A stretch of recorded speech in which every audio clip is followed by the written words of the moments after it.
క్రైస్తలోడ్ మార్చి 3వ తేదీ 2024. ఈరోజు దేవుని వాక్యం. యెహోవాను నమ్ముకొనువాడు ధన్యుడు, యెహోవా వానికి ఆశ్రయముగా ఉండును. ఇర్మియా గ్రంథం 17వ అధ్యాయం 7వ వచనం. ప్రియమైన సహోదరి సహోదరులారా, దేవునిపై నమ్మకం ఉంచడం మరియు ప్రభువుపై ఆశలు పెట్టుకోవడం అంటే కేవలం ఆయన తన వాక్యంలో మనకు వెల్లడించిన వాటన్నిటి వాస్తవికతను విశ్వసించటమే. బైబిల్లో దేవుడు మనకు వెల్లడించినవన్నీ వాస్తవంగా అంగీకరించటం. ఇది మన గొప్ప దేవుడు మరియు రక్షకుడైన యేసుక్రీస్తు గురించి లేఖనాల్లో వెల్లడి చేయబడిందంతా విశ్వసించటం. నమ్మకం మరియు ఆందోళన నుండి విముక్తి మధ్య సంబంధాన్ని చూడండి.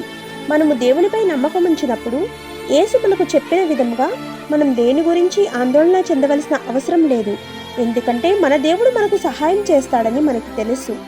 ఆయన మన కొరకు మాత్రమే కాదు, మన ద్వారా అనేక మందికి ఫలములిచ్చును. ఆమేన్. God bless you.